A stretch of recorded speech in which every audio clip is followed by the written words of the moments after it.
La intel·ligència artificial ha irromput d'un dia per l'altre en la nostra vida professional i quotidiana, canviant la forma que tenim de treballar i d'interactuar amb el món. Encara no podem comprendre l'abast que pot arribar a tenir la IA, com tampoc les seves conseqüències. Per això a Catalunya s'ha creat una associació anomenada Civicai que treballa perquè la IA, la intel·ligència artificial, sigui accessible per tothom i perquè el desenvolupament d'aquesta nova eina es dugui a terme de forma ètica i pel bé col·lectiu. Manel Sanromà, president de Civicai, benvingut a Obreal Interviews. Moltes gràcies. Fa poc més d'un any, si no m'equivoco, que va néixer Civicai, que va néixer aquesta associació. Expliqui'ns una mica com i per què neix. Bé, neix a partir del moment en què un grup de persones veiem la irrupció de ChatGPT, és a dir, la intel·ligència artificial, tots sabem que fa dècades que va, no? Però hi ha un moment, jo diria, en el qual es produeix l'accés de la població a l'utilització d'aquestes eines d'intel·ligència artificial generativa. És a dir, per una banda, la gent ja ho estem fent servir, però no ens n'adonàvem, eines d'intel·ligència artificial, però aquesta irrupció de la intel·ligència artificial generativa ho canvia tot, i en particular l'accés de centenars de milions de persones amb això marca un moment, jo crec, fonamental en la revolució que suposa la intel·ligència artificial. Davant d'això, un grup de persones valorem que s'està produint un fenomen històric, revolucionari, tecnològic, i que té una sèrie de característiques úniques en la història que fan que sigui necessari que, mentre que els humans sempre hem sigut passius, pacients, clients, usuaris davant de les tecnologies, aquesta vegada siguem actius, siguem proactius, donat que, per una banda, aquesta tecnologia, per primera vegada en la història, està en mans d'unes poques empreses. Els estats reaccionen molt lentament i tampoc tenen el poder que tenen aquestes empreses de fer avanços en intel·ligència artificial. I, per altra banda, doncs, els experts estan també perplexes. N'hi ha uns que s'hi estan dedicant, altres que no s'hi poden dedicar perquè la recerca amb aquesta intel·ligència artificial generativa està en mans d'empreses que tenen molts diners i, per tant, aquí nosaltres trobem a faltar la participació, la intervenció directa de la societat civil. I ens constituïm en una associació per reivindicar exactament això. És a dir, per una banda, per conscienciar la societat civil i, per altra, reivindicar que aquesta societat civil, reivindicar davant dels poders públics, que aquesta societat civil tingui un paper actiu, participatiu i que se l'escolti en les taules de decisió que es aniran produint en els propers anys. I això com estan anant? Sí, aquest és l'objectiu. Una mica si pot explicar com pretenen aconseguir aquest objectiu i en aquest any durant el qual l'associació ja ha estat en marxa, no sé quines coses s'han aconseguit en aquest sentit.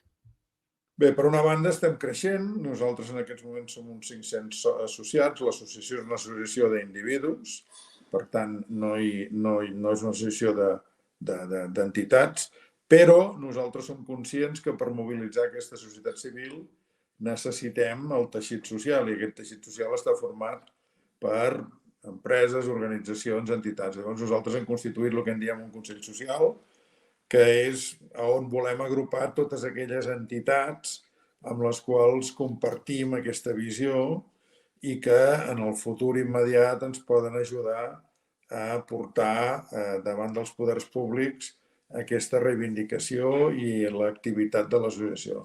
En aquest Consell Social hi ha universitats, hi ha entitats, col·legis professionals, hi ha entitats patronals i, per exemple, també hi està Obreal i en aquests moments hi ha una trentena d'entitats.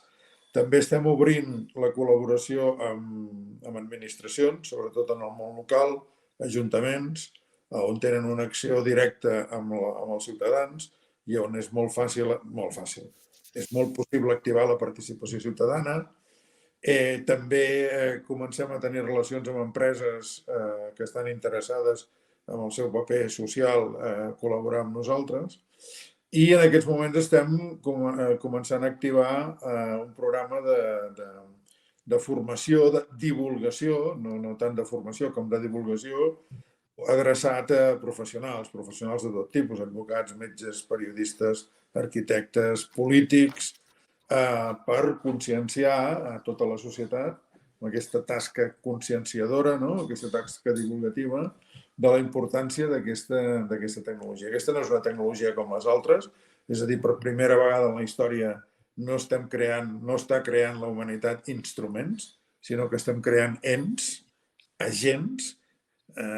Són intel·ligents o no? Bueno, no ho sabem. No sabem ben bé què és la intel·ligència.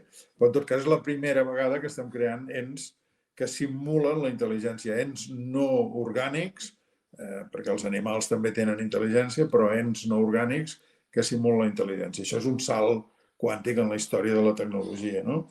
Per tant, conscienciar és fonamental, formar és fonamental, i en el pla reivindicatiu doncs, estem ja en contacte amb els òrgans polítics, hem tingut reunions amb la Secretaria d'Estat d'Intel·ligència Artificial, estem pendents d'una reunió amb la vicepresidenta de la Generalitat de Catalunya i el secretari d'Intel·ligència Artificial. Estem en contacte amb Europa, és una reivindicació de llarg termini, però aquest llarg termini no poden ser molts anys. És a dir... Clar, de fet, ja fa un any que s'ha format aquesta associació. Permeti'm rebobinar una mica, senyor Sanromà, perquè comentava el fet que Obreal forma part del Consell de Civicae. Vam signar un acord entre les dues nostres associacions a principis d'any. No sé quina és la importància per vostès de signar aquest acord amb nosaltres i amb altres associacions, òbviament. Bé, en aquest cas és una oportunitat, jo diria que única en la curta història de Civicae, perquè nosaltres som una entitat de ciutadans, una entitat totalment de treball voluntari, és a dir, no tenim una infraestructura, i, per altra banda, Obreal té una llarga trajectòria de relacions internacionals. Per nosaltres les relacions internacionals són fonamentals, perquè això no té sentit. O sigui, si Civicae es queda a Catalunya o a Espanya, doncs això no té sentit. Llavors, trametre aquest missatge i extendre aquest missatge a nivell mundial és una que Obreal ens obre aquesta porta. Per altra banda, el tema que Obreal també és nuclear, el tema de les cultures, el tema de les llengües, per nosaltres també és fonamental, no tant en quant a que sigui una entitat de base catalana, que també, sinó en tant en quant a la defensa de les cultures humanes enfront d'aquesta tecnologia. I amb això compartim 100% la visió amb Obreal i creiem que a Obreal li podem aportar precisament aquest teixit nostre de professionals de tota mena. És a dir, nosaltres no som experts en intel·ligència artificial, som professionals de totes les professions, periodistes, arquitectes, metges, advocats, etc., que estem preocupats en el sentit no tant d'estar, diguem-ne, neguitosos, sinó que creiem que ens hem d'ocupar d'això. No ens podem quedar sentats esperant que ens portin la intel·ligència artificial als nostres telèfons, als nostres ordinadors i a les nostres vides, sinó que això és molt gros, no és simplement un instrument, a llarg termini pot ser, o sigui, a curt termini ja està sacsejant la societat, a mig termini pot transformar la societat i a llarg termini pot transformar fins i tot l'espècie humana. Per tant, estem parlant de paraules majors. Estem parlant d'un impacte personal, d'un impacte social i d'un impacte cultural i d'espècie. Això no és un iPhone, no és un motor o un avió. Això és un canvi radical en la tecnologia. Vostè creu que potser estem davant la revolució més gran des de la creació d'internet? O com podríem explicar-ho, això? Jo crec que estem davant de la revolució tecnològica més gran de la història de la humanitat. No hi ha hagut res igual des del foc, diguem-ne, que de fet és anterior a la nostra espècie, vull dir que els nostres avantpassats homínids ja van per una banda descobrir i després controlar el foc abans que nosaltres fóssim humans, els sàpiens, fa gairebé mig milió d'anys, i probablement el següent gran invent tecnològic és el llenguatge, però que ens permet comunicar-nos, el que estem fent ara, no? Però fixem-nos que la intel·ligència artificial toca el moll de l'os del llenguatge, que és algo que pensàvem que era simplement algo molt humà i molt delimitat als humans, ni tan sols als animals. Els animals tenen els seus mitjans de comunicació, però no tenen llengües, no tenen codis elaborats com nosaltres, que a partir d'una sèrie de morfemes, de lletres, de símbols, ens podem comunicar com ens estem comunicant ara. No? Això ho toca directament la intel·ligència artificial generativa. Per tant, jo crec que això és molt més gran que la roda, molt més gran que l'automòbil, molt més gran que l'iPhone. És algo molt gran. El que passa és que ens ha tocat viure-ho i encara no sabem l'impacte que tindrà. Com en el moment en què va aparèixer el primer cotxe que no estava tirat per animals, ningú podia preveure ni les autopistes, ni que hi haurien tallers mecànics, ni que hi haurien professors d'autoescola, doncs en aquests moments es fa molt difícil preveure això, quins canvis socials tindrà. Però és que va més enllà. Clar, precisament li anava a preguntar com s'imagina vostè el dia a dia el dia a dia de les futures societats, d'aquí 5 anys, d'aquí 10 anys, o no sé de quin període temporal estem parlant tampoc. Es fa molt difícil d'imaginar, però per dir alguna cosa, en la propera dècada, i ho estem...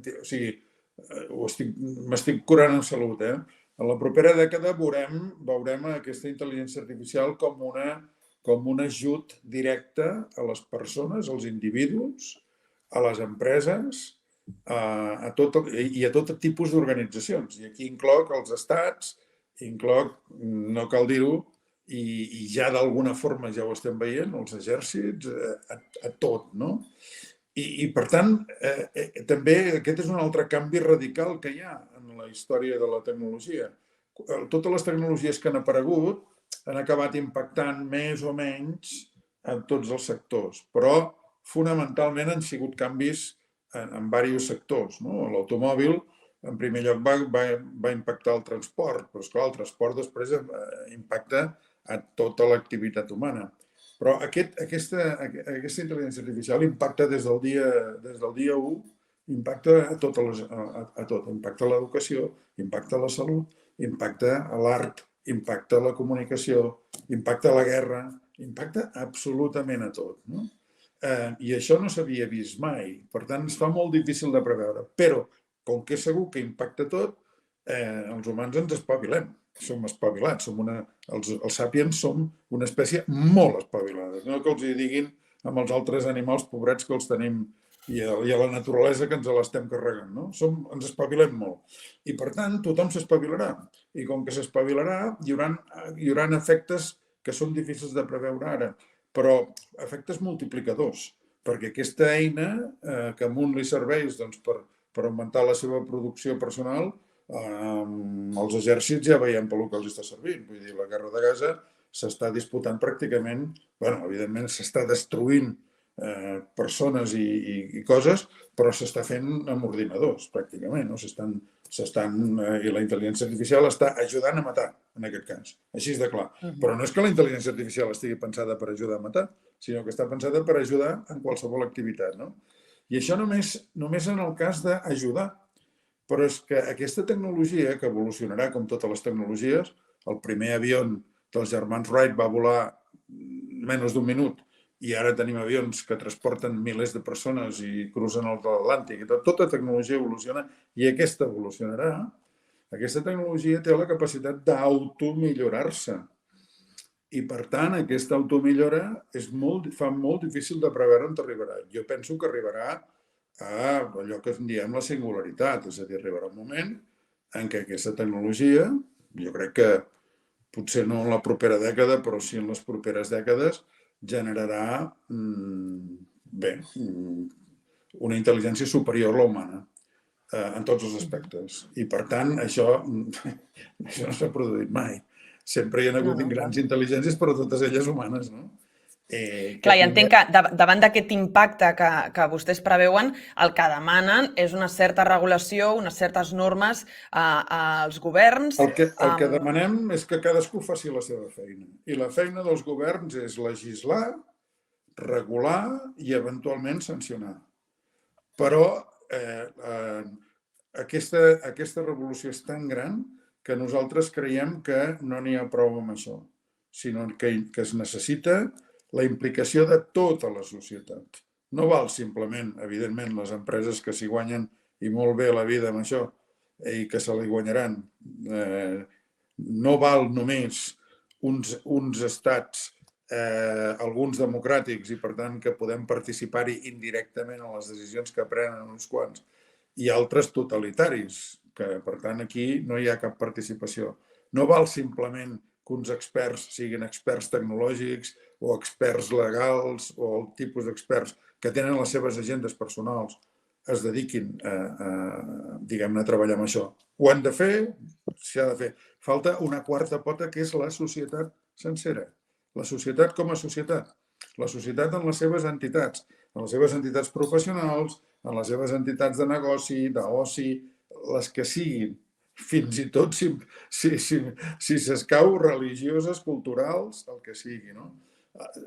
Cal l'espècie humana, per dir alguna cosa, representada amb consells cívics dels nivells que siguin, democràticament elegits, que la gent hi pugui participar, que les entitats hi puguin participar i que aquests consells ciutadans tinguin veu i fins i tot vot allà on es prenguin decisions sobre la intel·ligència artificial.